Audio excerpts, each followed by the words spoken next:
starting the recording. Irene, you are looking fabulous, and Diana, you are also looking fabulous. So, continuing yesterday's conversation, we are again here, and the legal disclaimer remains the same. Only it is advised kindly do not disclose any confidential information, as the channel will not take responsibility for any breach of confidentiality by the guest speakers, because this session is being recorded for wide circulation. And we start with today's conversation on what happens to a couple and how the dynamics change when the outer circle, or when the friends, the third part, that is the outer circle or the friends, come into picture. Or I would also cover the professional part of both the couples and their professional life affecting their personal life. So, who would want to take the lead in this?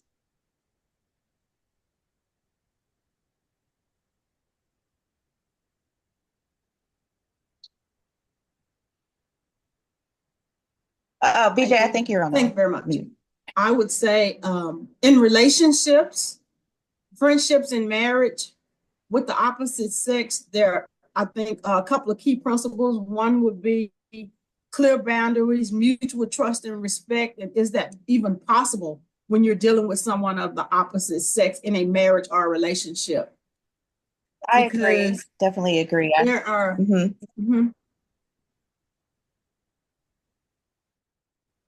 Okay, so what I was saying, I was thinking that every person's perspective is different based on what they've experienced, but doing workplace mediation and doing divorce and family mediation, it can be really tricky because you have to have real strong boundaries, because things can change when it comes to the lifestyles of a single person versus a married person. You know, a single person is more apt to go out to happy hour, hang out with friends all times of the day and the night. And as a married person, will you be neglecting your spouse or the person you're in a relationship with because you're hanging with your single friends, doing what your single friends do?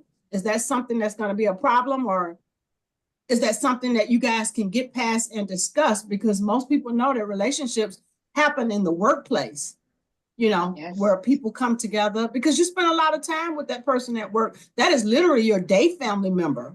When you're in a work environment, that's your day family member. So I mean, you're spending a lot of time with that person throughout your life, where you're experiencing death of family members and, you know, all types of things, the good and the bad. And I just, what is your perspective? What do you guys think about that?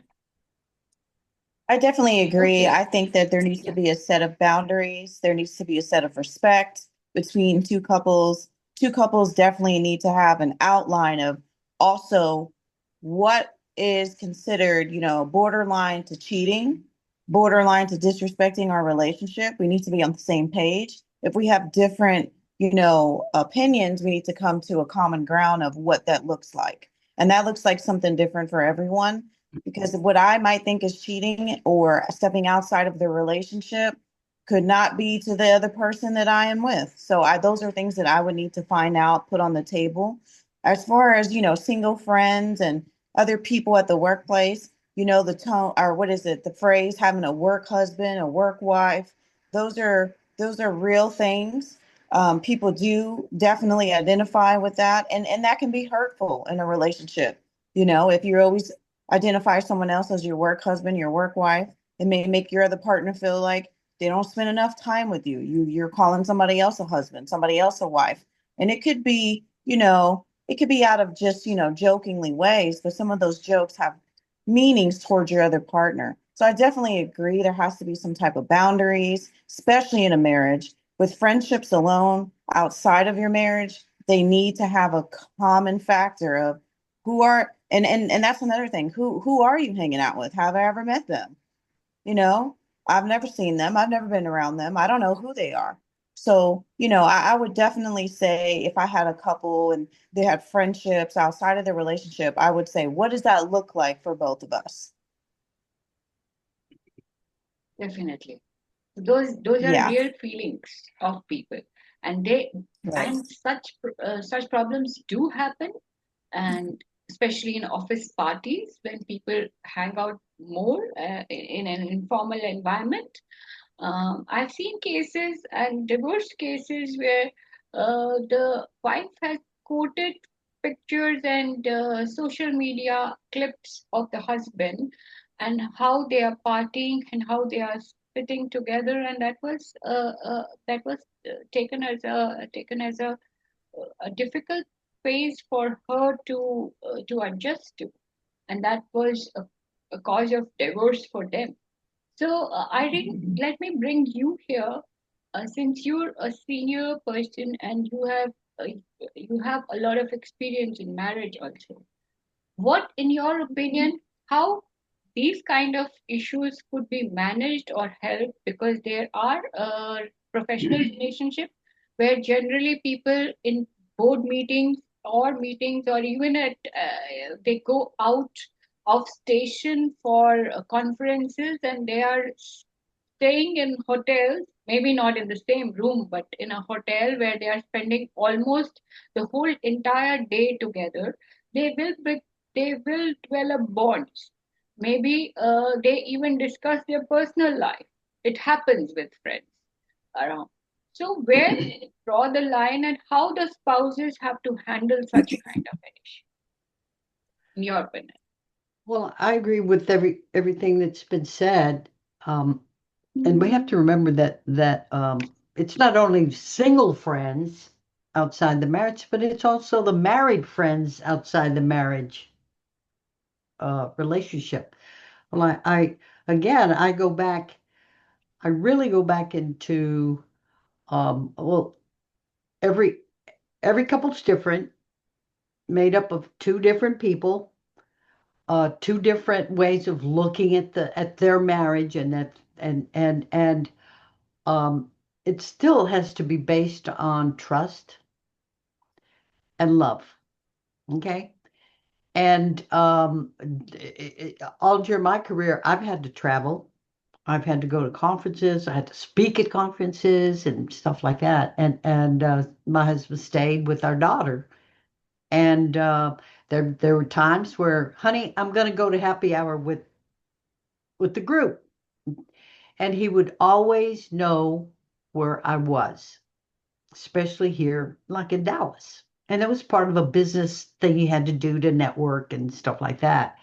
He always knew where I was, and he always had the option to come join me. Does that make sense? Yes. And you can you can tell a lot, but I think both of us come from the perspective of, sure, I could go uh, do something inappropriate, of course, anytime. But then you have to think about, as a person in a marriage with a commitment, with responsibilities, is this worth losing all of that? Is it worth losing it? Is it worth losing that trust and ruining this life that I have? If there is even a question, then that person needs to reassess, and they need to talk about it. And I personally have a friend, a male friend, and he's in North Texas. I mean South Texas. He's a mediator. I met him at a conference, and he's married. And we just sat at the table, and we just started talking and stuff. Long story short, I said, "Oh, you have to meet my husband, and stuff like that." Well, long story short, we went to South Texas together as a couple to meet them, and they had a little beach house and stuff, and we stayed there. We had a wonderful time. Met his two children and stuff. Okay, and South Texas is very kind of isolated. Okay, like South Texas and Brownsville, with and he's now in Corpus, him and his family. And believe it or not, he calls me every every week, maybe once or twice. He was going through a very, very tough time, had to do with EEO. They were treating him very badly, a job he had for, 18 years, and he had to talk to someone. He would call here, and Sandy's here listening to the conversation. No big deal. And hey, say hi to Sandy. Hey, that kind of stuff. And he cannot talk to anybody else. And sometimes I can't talk to somebody else. And and I'll say, hey, you need to not be so sensitive about how people think about you at your job, and it's always business stuff. You know what I'm saying? And so in that relation, it's like a telephone thing. Sandy's always around most of the time, comes in and out and stuff. And it's a good relationship. It's a healthy relationship. His child is graduating. The older boy is graduating here in a couple of weeks. We're gonna go to the graduation, that kind of thing. But sometimes you need to talk to someone. Do you know what I mean? Yes, And I definitely do mean that. Mean what you, and I understand. Now, if your partner, like you are saying, now if your partner considers this as an emotional infidelity, you know, that my wife is not able to talk to me, or his wife feels that, my man is not able to talk to me emotionally, and he needs this other person in the marriage to uh, out of marriage to talk to someone emotionally, or share the emotional part of her or his. That's where I think in couples the problem creeps in. And it could be in friends also, because when you are a very good friend, that inclusivity of another person, and how much of the other person, you know yeah, I think where we draw a line, where is that maturity in a person to first of all make the spouse comfortable. Like you said, he knew always, and he had the option of joining. So that is just a comfort zone that you're giving to your spouse, that I'm here only, and you always have access to me, so I'm not going anywhere. nothing to hide, nothing to Yeah, hide. nothing too high. And when we talk about that emotional dependency on the other one outside of marriage, so does that, like I said, does that amount to emotional infidelity? Because that hurts, that could hurt you, if not to the man, to the wife, because that my husband needs someone else, some other lady, to share his her his emotions with someone, and he is not doing that with me. There are women who will consider this as an emotional infidelity. So how, in your opinion, a mediator, I should say, or self mediation, how a person should handle that? Yeah, or anybody, if anybody wants to take that. Uh, it's Sandy. It's not a I- jealous person. Oh, I'm sorry. Yes, yes. I'm sorry. Uh, Okay, who wants to go first? Go on, Diana? Irene. Sandy is not a jealous person by nature. Okay, the person has to have enough confidence within themselves, and for me, I feel so blessed. This is my soulmate, that kind of stuff. But I have enough confidence within myself as a person in this world that I think enough about me that if he chooses, and I tell him, I'm 37 years next week, honey, if you can find somebody better, please don't hide it. Let me know, and I will leave. We can part. If you can find somebody better Wow. that can do all this, the whole 9 yards. And I do a heck of, and the same, he doesn't say it. He doesn't say it, but he knows. And you have to get to that place where I can't find somebody else. Even if I try, yeah, that person's better looking. This one's, Let me as stop you there. The mere thought of trying to find someone else, is that not infidelity? The mere thought of trying to well, you have find to be someone. realistic. You have to be realistic because you are going to have, if with your male, if you are going to have opportunities to Yes. have opportunities. You see what I'm saying? And yeah, that's a nice looking person there. Yeah, that's a, and so what? I'm not blind. Yeah, that's a nice looking person there. Yeah, okay, fine. No problem. As he opens the door for me. Do you know what I'm saying? And yeah, it's a trust. It's a trust and the love thing that supersedes everything. And frankly, my friend, he's the one that calls. He has to talk to someone. He's so isolated out there in the middle of nowhere in Texas, nowhere. And he talks about his job all the time and how he was. And I said, man, you could have sued these people. Are you kidding me? The EEO thing. He was discriminated big time. He said, no, I've got 2 more years to. I said, okay, all right, that you choose that. And I've got to, what are you going to do afterwards? Well, I'm just going to, do nothing because I hate people. I said, hey, and sometimes he wants to hear that. And hey, you're okay. You're going to do whatever you want to do. And he said, what are you doing? And I tell him, well, I'm doing this, that, this, and that, this, and that.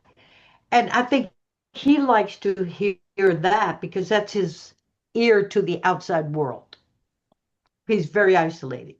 And Sandy, like I put him on speaker. Yeah, I'd want to So speak to that. So what I'm hearing, as a mediator, what I'm hearing you say, transparency, transparency, transparency. So, and that's really interesting, Sano. I like that question that you put because it's so easy to get into a relationship in the workplace without even knowing that you're in a relationship. You start to depend on that person. You start to that person gives you compliments, you give that person compliments. They make you coffee, you make them coffee. Office husband, office wife. It can happen innocently, but before you know it, you're in it. So what next? And what do you you have to do? know your So boundaries. I think as a woman or a wife or in a relationship with somebody, you get your clues. Number one, every time that phone ring, I'll be right back. He has to leave the room, go in the bathroom, and he or she has that phone hooked to them like it's life support. They never leave their phone anywhere. So you get your clues, but by the same token, as a wife or a woman, we also should consider our own behavior. Example, you have a husband, you get up in the morning, you guys are getting ready to go to work or getting ready to do what you do. Can you please just say, oh, honey, you look good today. Oh, honey, you smell good today. Give your husband or your wife compliments. Because guess what? When they get to work, guess what? Somebody's going to give them a compliment. Somebody's going to say something to them. Not that you have to be jealous or insecure, but we're living in reality. And it's possible that things can happen innocently, but then what next? What next? And I like what you said, Irene, about married couples hanging with married couples or married couples associating with married couples. That's a good thing, but it also can be kind of tricky. What do you think, Deanna? I mean, I think it's great for married couples to hang out with other married couples because you have a set of everyone that's doing the same journey with different people. They have different ways that they're doing it. Maybe their communication style is different, but you could take insight from each other. If they say, well, this is what we do. We have date night twice a week. So now you hear that and you're like, me and my husband never have date night.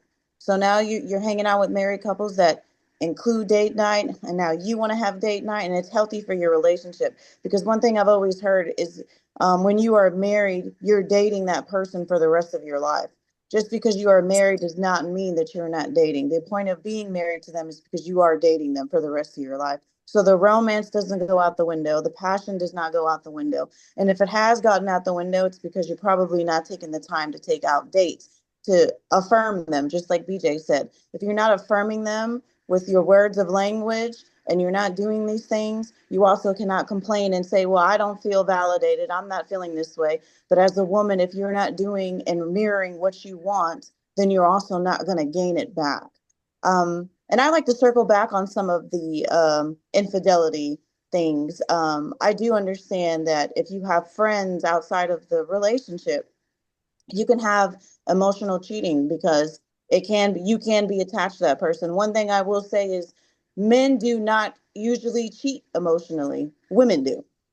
Women cheat with their emotions because we're driven off of our emotions. So you don't have to sleep with a man. You don't have to step outside your marriage, but you admire him. You'll look at him, you'll lust over him, and you're driven by the things that he tells you.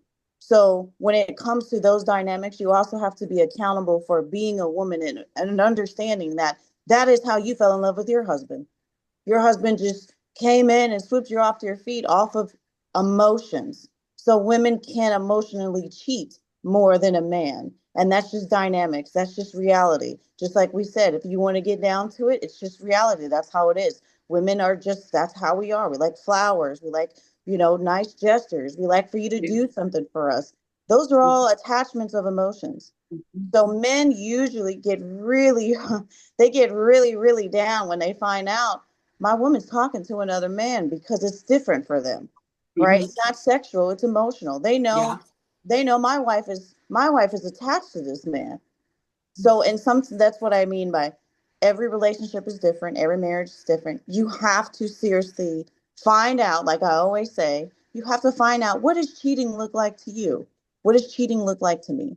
What does single friends look like for you? What is marriage like? If you guys, just like Irene has a great, relationship with her husband, and they have all kinds of long years of marriage, so they know each other very well. So, they know each other. They know what drives them, crazy about each other, and they know how to probably piss each other off. So they have their they have their own union.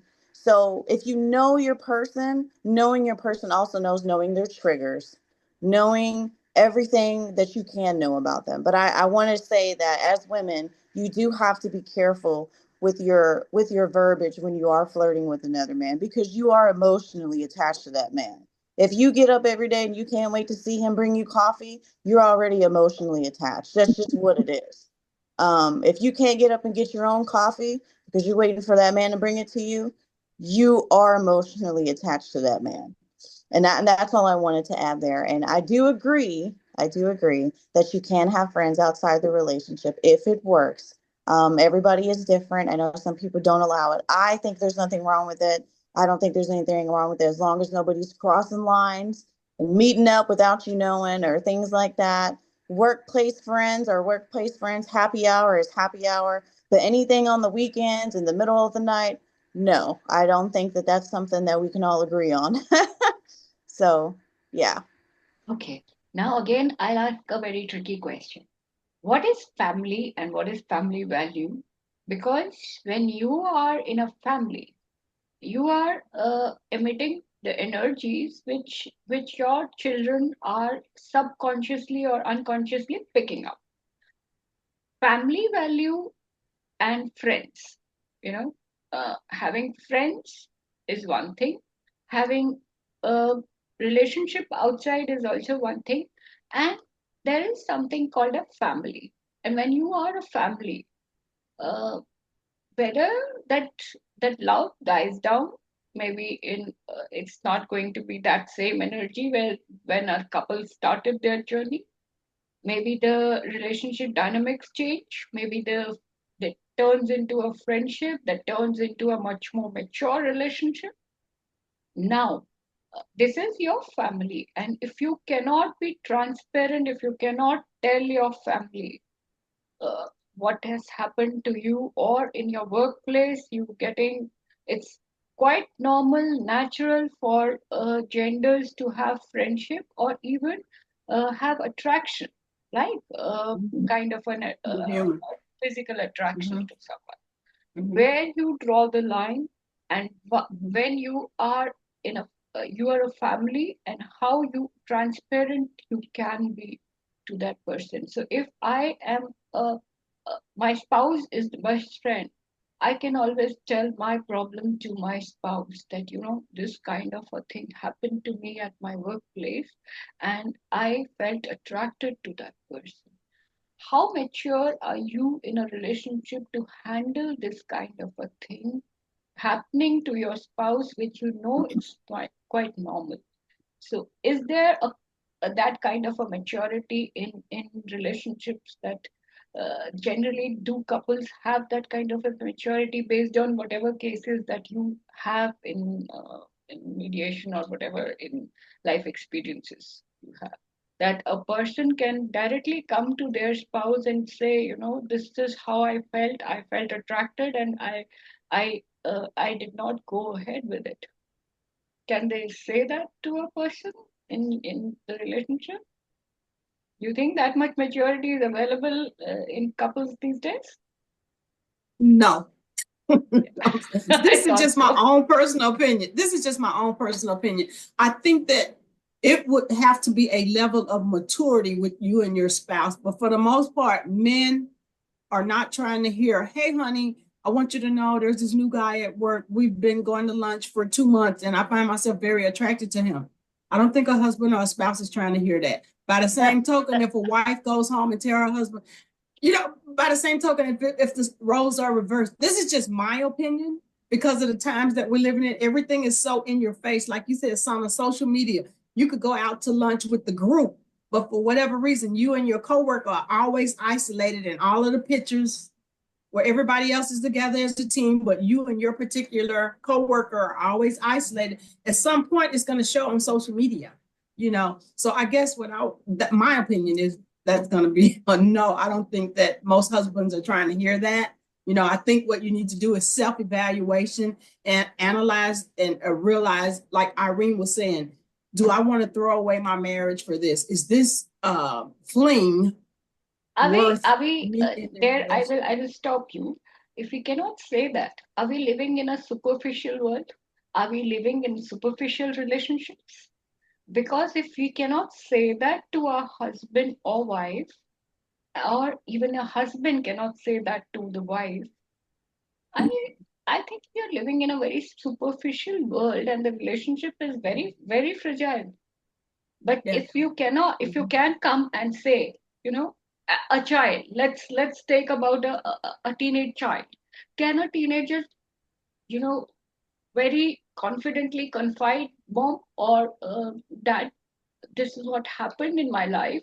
And there are relationships where teenagers can take advice with parents about it.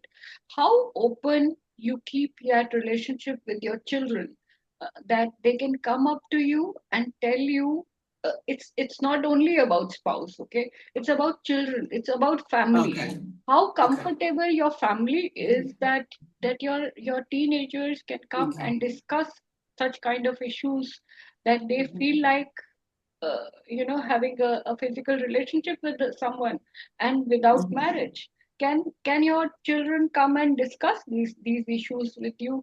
Then you are in a family relationship where it's transparency, it's a comfort zone, and parents can actually guide their children to be appropriately, or say something like that, that it is okay if you feel today you will be missing out something uh, that would be very special to you, but you should do something. Go ahead if you feel like that. Take regular precautions, whatever is required.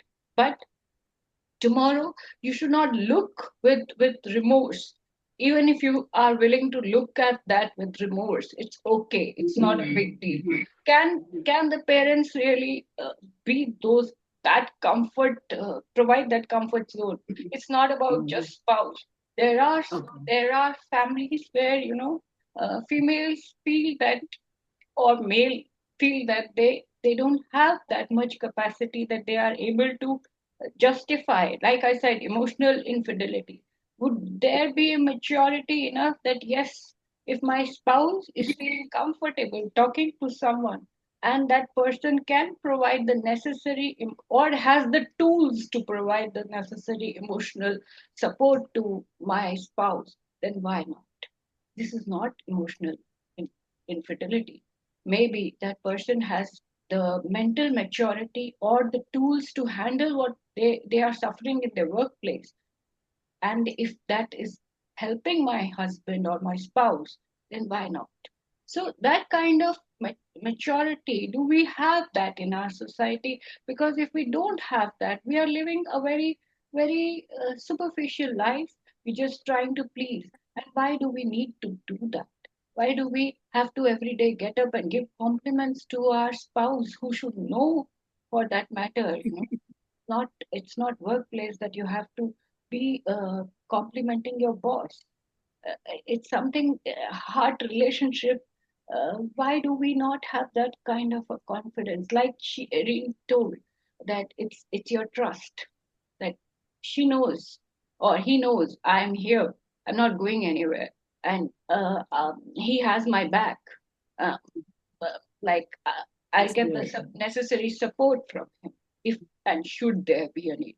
Because in these kind of relationship or in office, there could be frivolous complaints of sexual abuse by someone. At that time, you will need the most important support from your spouse. And if you can't have that trust that that person will, at least that person, if not the whole world, will trust me that I didn't do anything. Because if that goes for children also, children can get into trouble somewhere.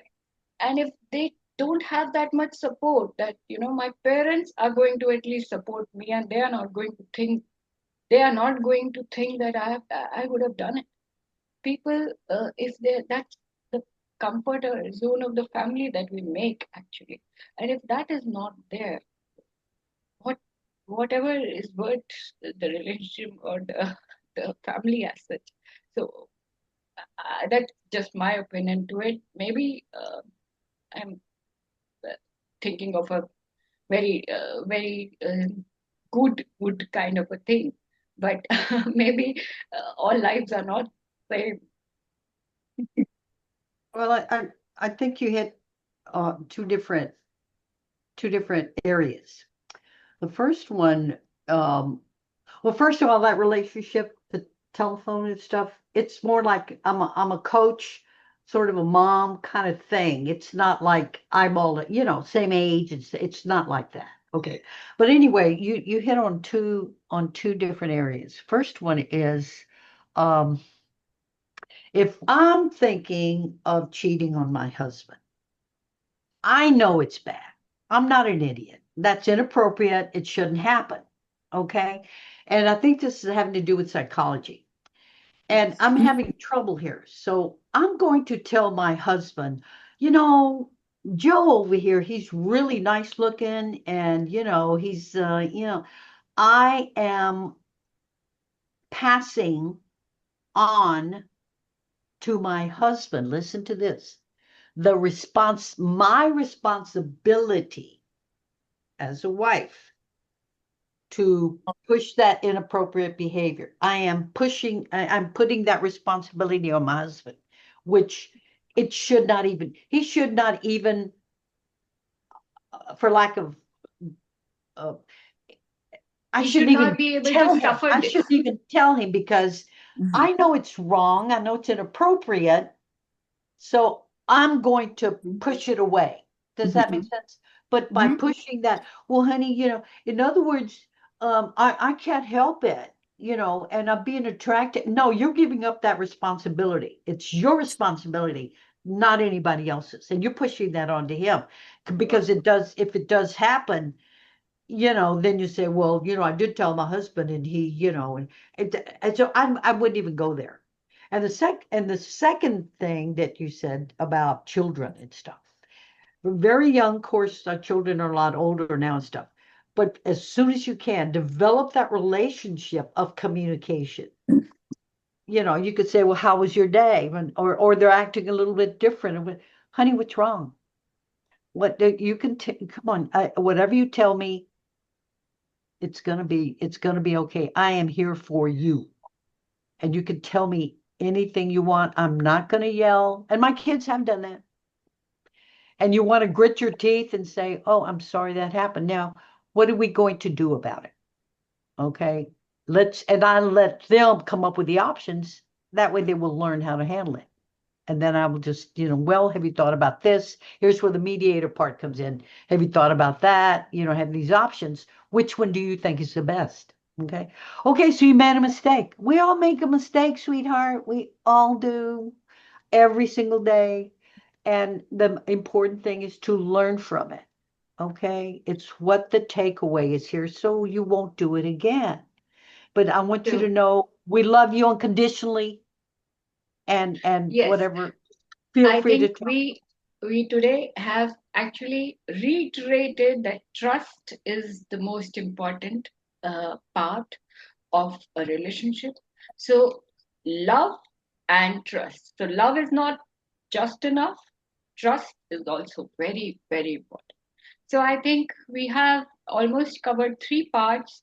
It was a wonderful session, and thank you everybody for joining in and contributing to this conversation. It's a pleasure to have you here, and we will keep continuing such journeys into mediation and talks of mediation.